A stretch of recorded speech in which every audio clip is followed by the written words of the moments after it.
They've also very clearly made it clear as to the kind of colours you're going to be purchasing, and they've also been, which is kind of at the footer here, being clear about the kind of upsells that you should have and also recently bought.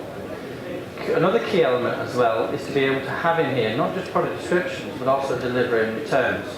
So in other words, a customer therefore who's actually landed on this particular page therefore knows before they get to the basket process what are those issues. So key area, and as I say, a good example. Top Shop is a kind of another example of the same kind of thing, although as I highlighted earlier, it's not so good because of the process that happens up front. So in this particular case, you can see that in terms of delivery, they talk about a standard and express delivery. They make it clear in terms of what the UK the delivery prices are, and also the returns as well. So there's no ambiguity in terms of that process. If that doesn't meet your expectations, you can still go buy another product. Now, bear in mind what I said earlier. The key area to this is actually getting customers into product. In other words, the customer's going to look at 10 to 20 odd products. How do they get to those products? Typically, if we take ASOS here, this is just a refine. Now, I must admit, this is me actually going through and buying some jeans. It is true that I have a 36 regular, but basically, I started going through this process. There's a few issues associated with this page. First of all, the amount of product you can see on the page is actually quite limited without me having to go through and scroll. It's only 4. It is actually quite a good refinement in as much as you basically do the refinement, the other selections disappear. The other area of these things as well, which wasn't as obvious to me, is that actually everything that was being put up for me was £150. Well, I'm not going to spend that kind of time to spend some money. So it actually did take me some time to actually go through and actually work out how to use the price slider in me. And because you actually can control it in 2 different ways.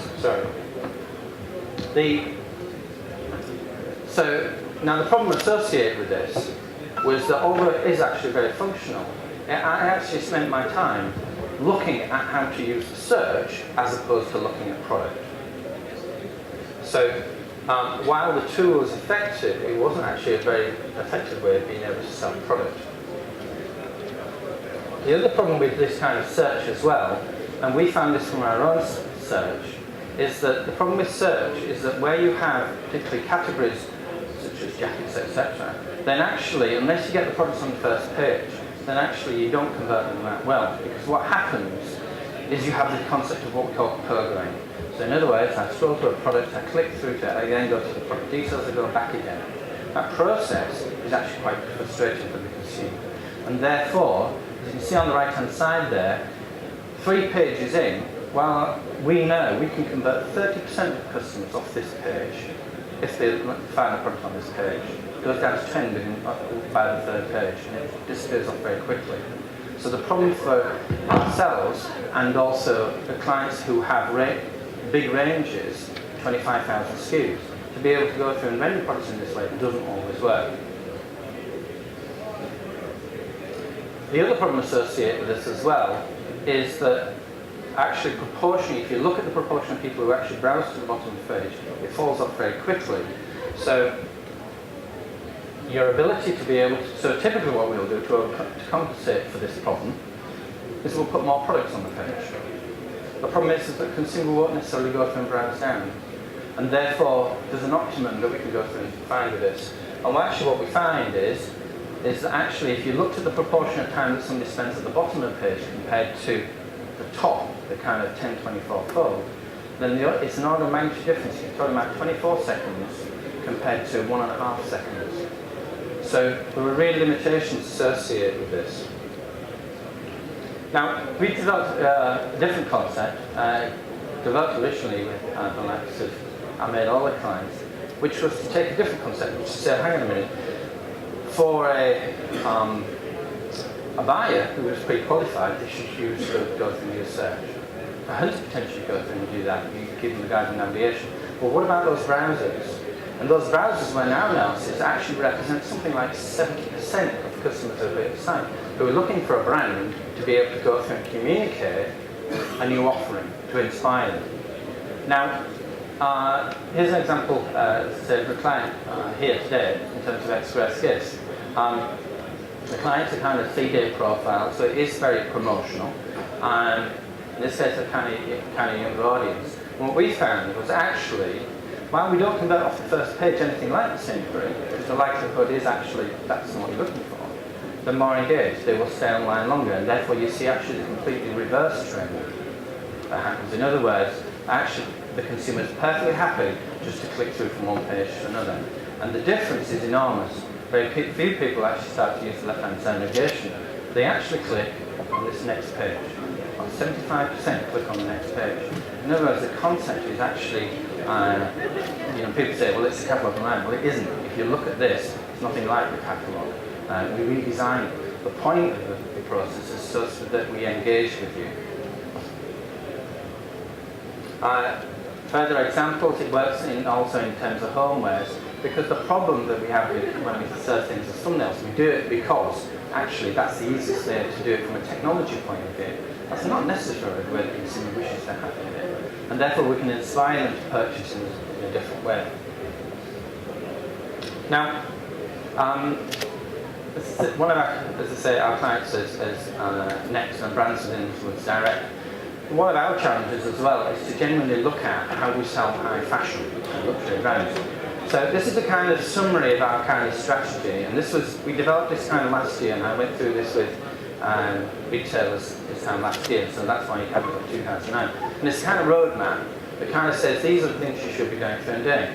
So there was an increase in terms, most people last year kind of got Zoom, people like Adobe here today. A movement towards model-based photography. So if you looked at ASOS 3 years ago, you look at it now, much more model photography as opposed to non-model. Starting to be this aspirational purchase, and people to start to find different ways of being able to sell a look or an outfit. Big mixed success. Halfway through the kind of 18-month period, then most people have kind of got 360-degree things. Larger ranges, being able to mix and match. From our point of view, ultimately what we're looking to do, from a technology point of view, is to be able to allow a consumer to be able to engage, to be able to say, actually, this is a collection of fashion that I like, and that we can dynamically serve that, and to kind of from a social engagement point of view.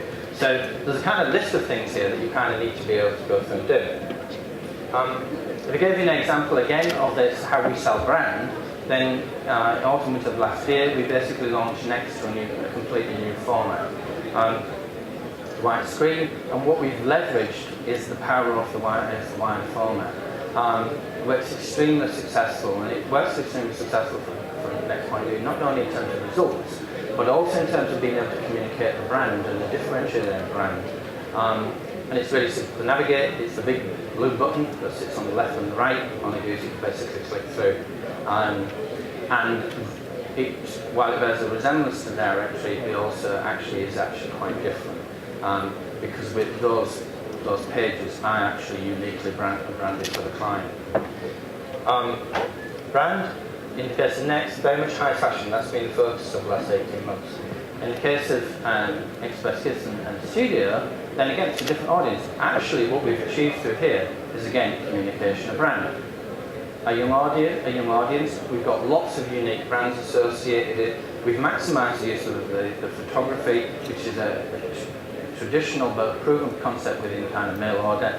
And we've been able to also put this in terms of offers. It's a different proposition to Next altogether, but nevertheless, we achieve the same kind of thing, because what we're looking to do is to engage with a particular audience. We know, because we kind of looked at the results, where we're not using model photography or not presenting it in a different way, then forgive me, a retail shop will increasingly look like another retail shop. The brand starts to get lost at these key points. So in the case of, for instance, the red lion, for instance, the reason it doesn't particularly work and others don't work is that, again, it's not particularly inspiring. You're actually spending more time searching for product actually as opposed to being inspired by the product. So, kind of in summary, the big opportunity, like from an e-commerce point of view, is this loss of 60 to 95% of our customers that